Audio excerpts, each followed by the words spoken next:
I wrote this to him like an answer to his question. A student approaching his mentor, with fervor inspired by his thunder. That lunatic manifesto had struck me beyond the grave. Poison lain in wait for days gives rise to this fever pitch. My brothers were all joined as integral members of the coterie. This persisted until the division of our pride-mongering, and it is among these lessons from which I will draw to speak. I am great and terrible, sir, as I must be, to stand in opposition. Your planets are Jovian, volcanic, despotic, metallic, merciless. You shall find me formidable, and though my manner is often ungentlemanly, I offer this rebuttal to an offhand remark quoted as your own. Though, who knows? No one living for sure. Though belated beyond my power, I here accept the challenge I had found therein. In the first hours, when the mounting of days were measured by growth of living things and melancholia of sky, all men were infants, suckling the soiled teat of a world that was without boundary of imagination. I was not there, but I have read the tale in rings of bark, in weathered hands that grasp for others, lovers, treasured objects that are long gone, in the vacant gaze of avians and the recessed eyes of reptiles that I have peered into, fearlessly, from a distance. Evolution is a war of innovation. My mind is dangerous, swift in variance of tactics. The right of challenge was the only possible means of progress, through a linear existence where, in each instance, one force amongst many, or in our most captivating tales, one of two opposing forces will prevail, and the other incurs the wrath of the victor. The other inevitably falters. First there was tutelage, or the desire for balanced measures. I've learned something important about people. You're not so bad. You're searching, as am I. We are all alike, all strangers. I've learned some of the whys, when before I only had a few hows. I tried to follow the movements first with my eyes, and then with the memory that lies beyond my senses. Then, when I had gathered enough knowledge to become a teacher of men, I began to pour my mind into this art, wherein I have built a towering monument to my vanity, ultimately a futile endeavor. Each moment meets us with no chance of preparation for the subsequent decisions that will shape every next occurrence. Most of us, I know, are just doing our best, working with what's on hand, and what we know is less than true. It's what we've worked out for ourselves, our opinions that brutishly substitute for being correct, righteous, just. Whatever we call the outcome of our blind, sporadic reactions, our desperate struggle to extricate from the tangled mess of life a meaningful and interwoven fabric of principles. This based upon nothing but prevalent principles, air that carries voices, the law or lexicon or written word, situations, perspectives, and nothing more. We are not right. Neither of us are. Few things, it seems, are righteous. They simply are whatever they are, whatever form that they have flowed into. I believe we try to make solid that which is not, nor was ever meant to be. Our souls are in constant flux, and it's exhausting, trying to keep up with the redefinition of self. A lot of times we own the bars, myself and my friends. No one else is so silly or brave. Each such an integral member of our coterie, exuding amplified force. My mind is full of reverent fire, and I see far. Everything there is within grasp. Its resolution, when events align, a lesson emerges. All becomes a bit clearer in the message. I can taste the needs of others like their sweat beads on their skin. Their pores are eyes. Their mouths are fingers. I know the shape of your fears, for I am often one step ahead or behind. I can see what is coming or what is happening, only because I'm watching, listening, instead of moving, rushing, and roaring.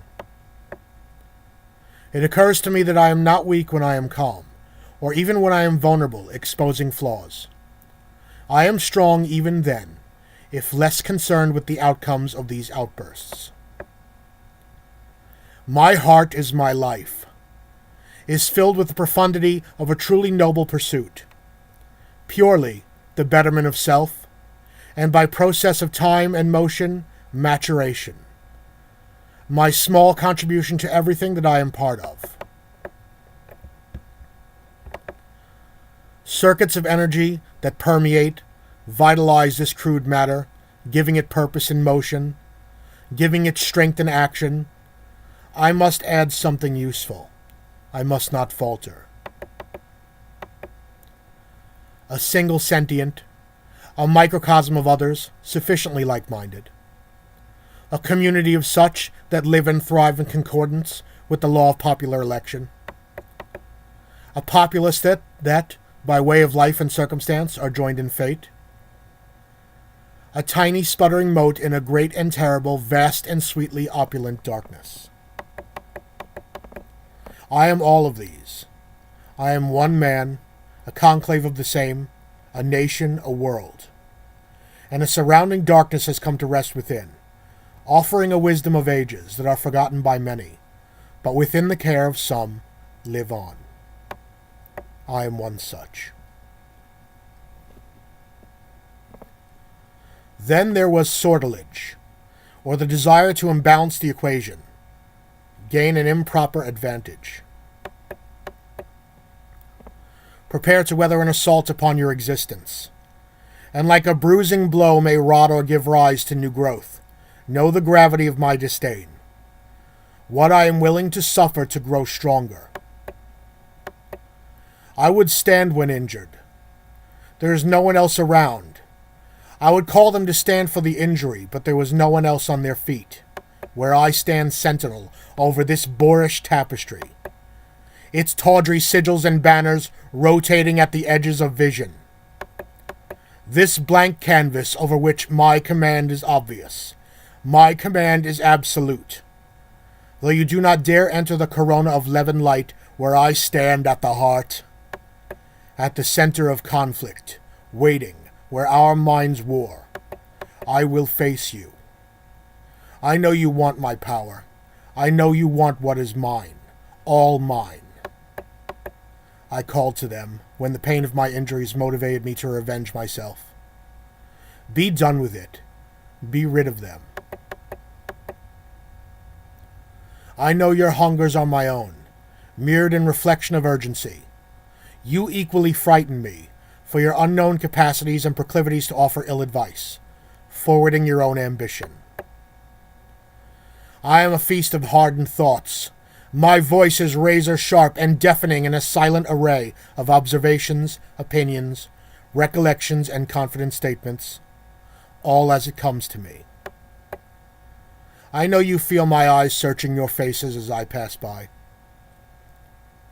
You feel me watching, and equally, perhaps the more potently, for my public airing of grievances and all my misdeeds line the stair that I have climbed to now tower above those who judge me, for a moment of honest truth, judging your misdeeds and excusing my own. Your empire of silence, standing in judgment of all that I offer you freely. Could you take it from me if I was less forthcoming? Are you really so certain that I am the villain, as they had asserted? That you have nothing to offer, nothing to teach? Will you risk it and face me here, where I am so strong? And I called to them who had wronged me, and when encountered stood before them, but none would answer. In every instance one force must proceed, another must falter. There is motion in every moment, movement in the fibers of all existence, and I would meet you there gladly, where subtle fingers pull threads that weave the tales of fortunes. I would suffer that agony. Prometheus knew it. To no longer be a fool among fools. I would bear the burden of God. In all closing instances, there is but one ultimate arrival, metamorphosis, or what I have become is what I have learned. I, just as you, make a daily swim through a universe that is expanding to escape my grasp, and sympathetic to life for no better reason than God's boredom with that which already exists. A known quantity, an unanswered question. Longing for the unknown. I have seen the face of God in the briefest of moments, when I was humbled by the depth of beauty, by shameful defeats, by the enormity of life itself. Gatherings of such forces within the universe occasionally occur within this crude matter. Make no mistake. There are men among you touched by what you call brilliance, but is truly the lunatic whim of God. I am one of these. More energy than matter, I live in the worlds I create. They are mine, and you are a visitor. Worlds that mirror each other, and reflect in their yawning choir the desire to devour you. All your knowledge, all your power, I want it all. I offer these planets for you to peruse and to ponder, asking only a moment of your life. Cut your flesh and allow me to drink from your wounds. Give me what you most covet. It is you that gives life to my thoughts, my friends. And for this moment of genius and what it costs me to summon it and offer it up to your understandings, you owe me that moment of your life. Congruence of living circuits that compose our movements through time and her enemies, art, love, and all-engrossing beauty. They are kind enough to collide, splinter, fragment, and reform as a new whole, occasionally enough that our small minds, their fragile union barely capable of withstanding transition, can remain intact enough to retain a sense of individuality. We are, after all, very selfish with our knowledge. This is my moment where I spit it at you. I am the master here, and my teachings are venomous. Pain is such an avenue, a causeway by which I will seek to reach out to you. I need you so.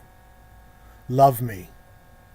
I am willing to try and try again, though it seems you will never join me here, in this realm, where I am the strongest. I ceased to call to them then.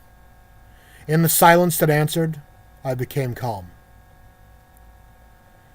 In the meantime, while I am here and you are somewhere else, I am learning to judge less, just a bit. Love a little more, perhaps a bit easier, and with less constraint of parameter. Perhaps I will bow to you. Perhaps I will acknowledge your strength as the greater.